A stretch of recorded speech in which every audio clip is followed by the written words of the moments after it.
여러분 안녕하십니까? KBS 아메리칸 뉴스입니다. 캘리포니아주에서 백신을 1회 접종한 인구가 80%를 넘어섰습니다. 델타 변이 바이러스에 대응할 수 있는 최소한의 면역력을 갖춘 것인데 앞으로 효과적인 방역이 가능해질 수 있다는 기대입니다. 하지만 12세 미만 어린이들의 감염이 늘고 있고 노동절 연휴를 앞둔 점은 부담이 되고 있습니다. 지난 한 주간 캘리포니아주의 일일 평균 확진자는 13,908명을 나타냈습니다.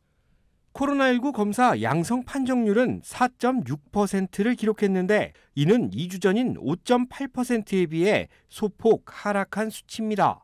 델타 변이 확산세가 뚜렷하던 LA 카운티의 확진자도 감소세로 접어들었습니다. 하루 평균 3,4천 명을 오가던 1일 확진자는 이제 2,000명대를 넘나들고 있는 수준입니다. 12세 이상 백신 접종이 가능한 전체 주민의 80.6% 상당이 최소 1차 접종을 마쳤는데 집단 면역 형성에 따른 효과가 서서히 나타나고 있다는 분석입니다.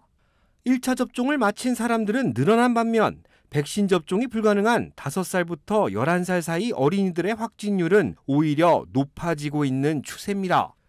이 연령대 확진자는 지난달 14일부터 21일 사이 50%나 급증했고 이보다 어린 4살 미만의 영유아들의 감염도 13% 가까이 늘었습니다.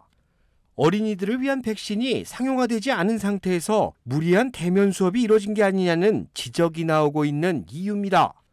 보건당국은 캘리포니아주의 1차 백신 접종자가 80%를 넘었지만 아직 변이 바이러스 공격에 안심할 수는 없다는 입장입니다. 1차 백신 접종자는 2차 백신을 통해 완벽한 항체를 형성해야 하고 아직 백신을 접종받지 않은 경우 빠른 시일 내에 백신을 접종받아야 할 것이라고 거듭 강조했습니다. 이번 주말로 다가온 노동절 연휴 역시 변수가 될 것으로 보입니다. 백신을 접종받지 않은 사람들이 여행길에 오를 경우 자칫 확진자들이 또다시 늘 수 있기 때문입니다. 확진자는 소폭 감소세를 나타내고 있지만 보건당국은 백신 미접종자들에게 노동절 연휴 여행을 자제해 줄 것을 권고했습니다. 백신을 접종하지 않았을 경우 델타 변이 바이러스에 감염되거나 이를 전파할 확률이 높기 때문입니다. 질병통제예방센터는 이번 노동절 연휴 델타 변이 바이러스 확산 가능성을 염두하고 있다고 밝혔습니다. 백신을 한 차례라도 접종하지 않은 사람은 델타 변이 바이러스에 대응하기 어렵기 때문인데 여행객 급증으로 바이러스에 노출되는 사례가 더 늘어날 것으로 보고 있기 때문입니다. 이에 더해 CDC는 백신을 접종한 사람들끼리 모임을 갖더라도 가급적 실외에서 만남을 가져야 하며 공공장소나 실내에서 모임을 가질 경우 반드시 마스크를 착용해야 한다고 밝혔습니다.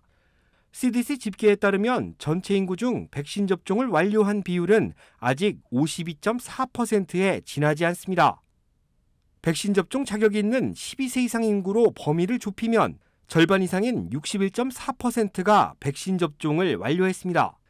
하지만 1차 접종을 마친 인구 비율은 이보다 조금 높기 때문에 이들이 2차 접종을 마쳐야 안심하고 여행을 다닐 수 있는 수준이 될 것으로 보입니다. 델타 변이 바이러스 확산에 따라 입원 환자가 급증하고 있는데요. 아파도 나를 돌봐줄 수 있는 사람이 없다면 얼마나 마음이 불안하시겠습니까? 이러한 사회적 현상이 반영된 듯 의료진들의 몸값도 나날이 오르고 있다고 합니다. 블룸버그 통신에 따르면 의료 최전선에서 근무하는 단기 계약 간호사들의 주급은 $8,000 수준입니다. 델타 변이 확산으로 환자가 급증하고 있는데 간호사는 수요에 비해 턱없이 부족한 것이 원인입니다. 정규 간호사를 구하는 것이 여의치 않자 병원들은 짧은 기간이라도 간호사들의 파견을 희망하고 있습니다. 전국 평균 3만 건의 구인 광고가 나와 있지만 인력은 좀처럼 구하기 쉽지 않습니다.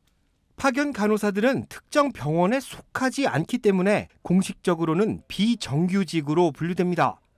하지만 팬데믹 사태 기간 파견 간호사들의 몸값이 오르며 정규직 간호사들마저 파견직 간호사로 전향하는 경우가 늘었습니다.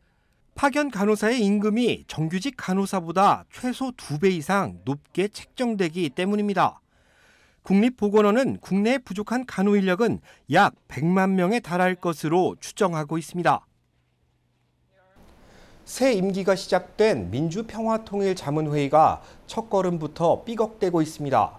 새 자문위원 인선 과정에서 특정 단체 인사들이 대거 포함된 것과 관련해 이전 평통 인사들이 문제를 제기하는 성명을 냈습니다. 김경일 기자입니다. 평통 사무처는 해외 지역 임원 명단으로 최강철 미주 부의장, 평통 LA 회장의 이승우 변호사, 오렌지와 샌디에고 협의회 회장의 김동수 씨를 임명했습니다. 모두 공공외교 활동을 펼치는 미주 민주참여포럼 KPEC 소속으로 특정 단체에 소속돼 있는 인사가 대거 이번 20기 자문위원회에 인선된 것입니다. 남가주 민주진보 인사들은 이번 미주 지역 평통 인선에 문제가 많다며 즉각적인 조치를 촉구했습니다.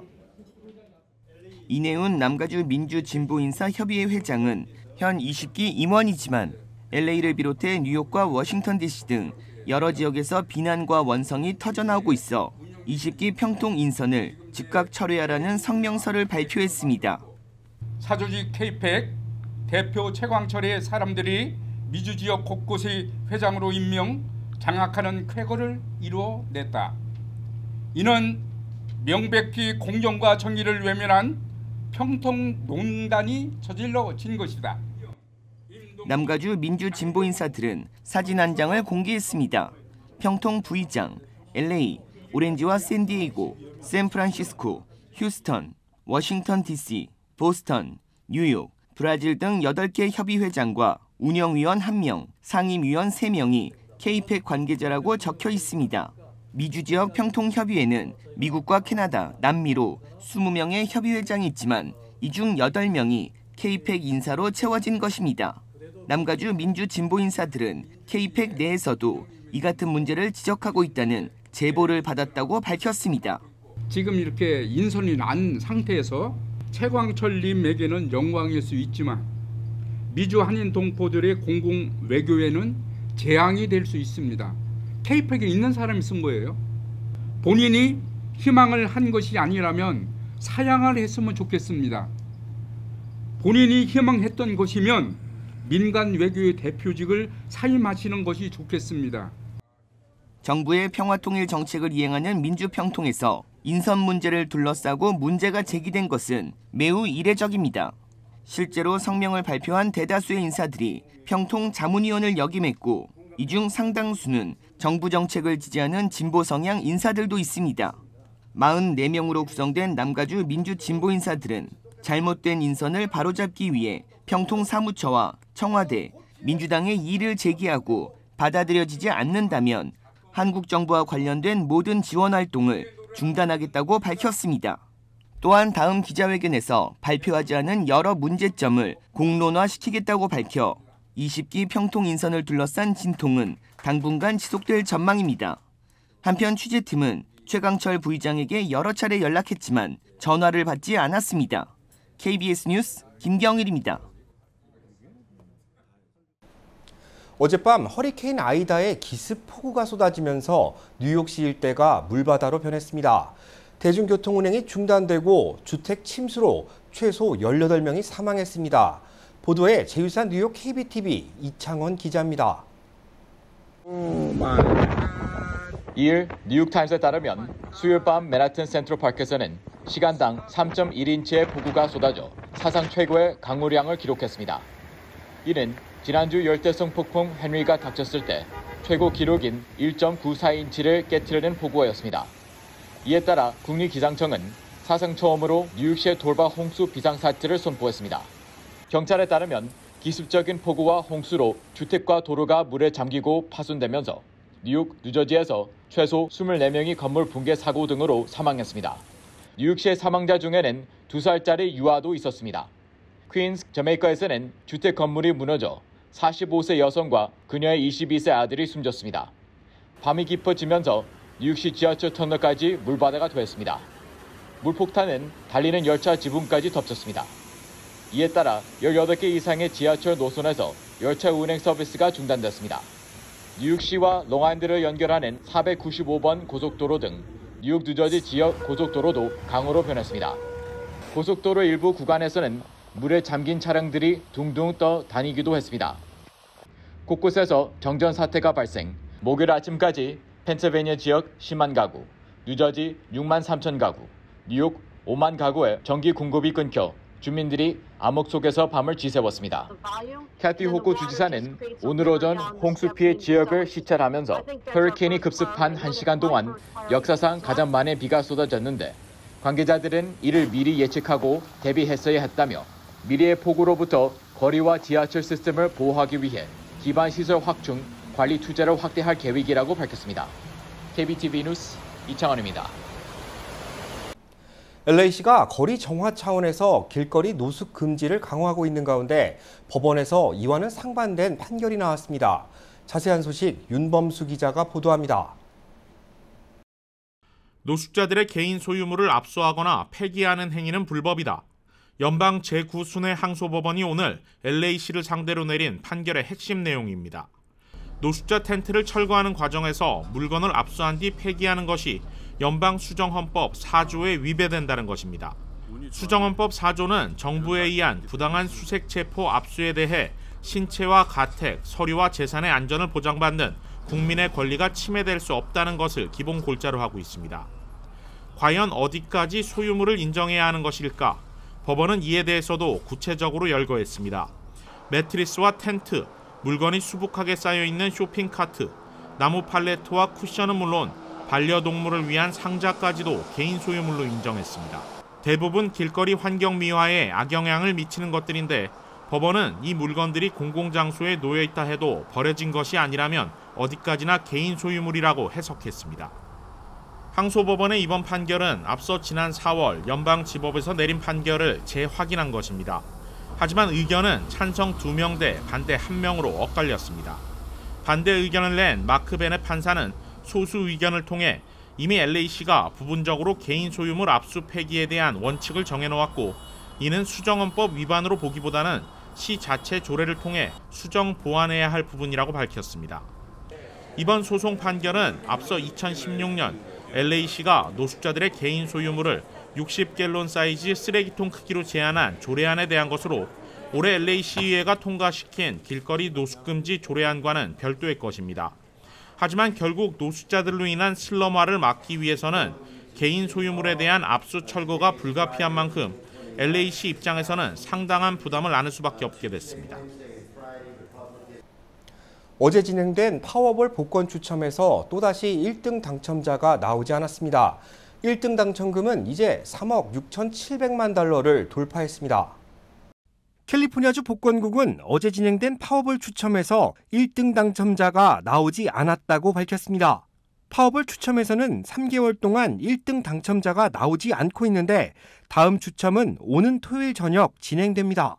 현재 1등 당첨금은 3억 6,700만 달러 수준인데 내일과 모레 양일간 당첨금은 더 오를 것으로 전망됩니다.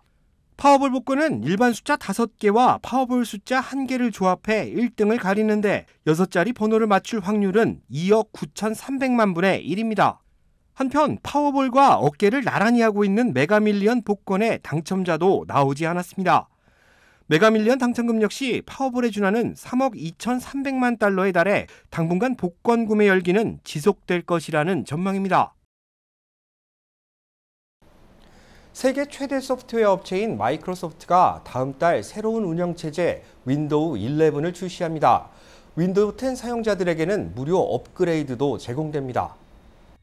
마이크로소프트의 최신 운영체제인 윈도우 11을 무료로 업그레이드 받기 위해서는 컴퓨터에 윈도우 10이 설치되어 있어야 하며 시스템 사양이 충족돼야 합니다. 최소 2016년 이후 제조된 64비트 인텔 CPU가 탑재돼야 되는데 이는 말 그대로 최소 사양일 뿐입니다. 4기가 이상의 메모리는 물론 대용량 SSD와 같은 충분한 저장 공간을 확보해야 합니다. 무료 업그레이드는 내년까지 제공됩니다. 하지만 상대적으로 높은 컴퓨터 사양을 요구하기 때문에 얼마나 많은 실수요가 따를지 아직 알 수 없습니다. 윈도우 11은 10년 만에 최대 변화를 이뤄낸 운영체제로 평가됩니다. 마이크로소프트는 사용자들의 편의성 향상에 초점을 맞췄다고 밝혔습니다. 6년 만에 공개된 마이크로소프트의 새 운영체제가 컴퓨터 판매 시장에 어떤 변화를 일으킬지 관심입니다.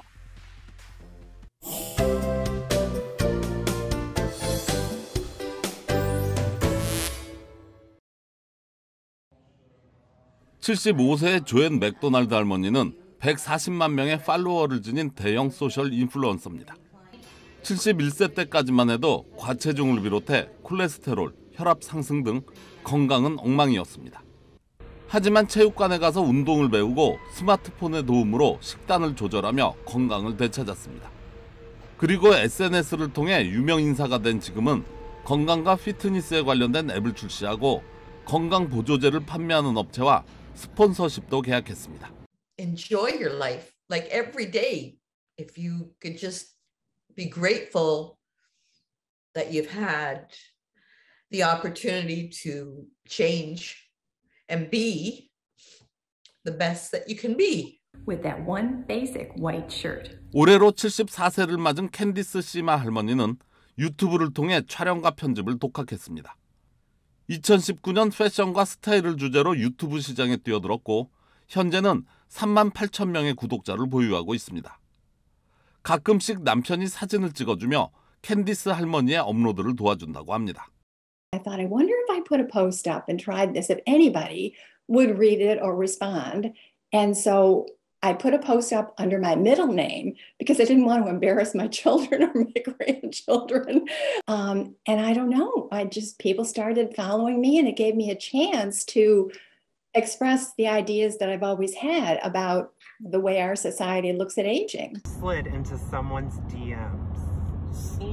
틱톡에서는 4명의 귀여운 할아버지들이 반란을 일으키고 있습니다. 올드게이스, 막내가 65라는 이 그룹은 220만 팔로워를 보유하고 있는데 이 중에는 유명 가수 리하나도 있습니다.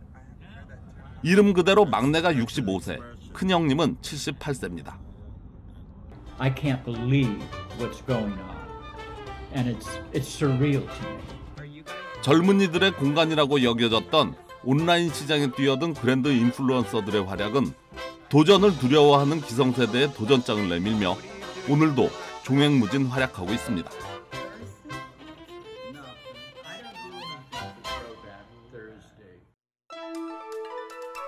KBS 아메리칸 뉴스는 시청자들의 의견을 소중히 생각합니다. KBS 아메리칸 뉴스 마칩니다. 고맙습니다.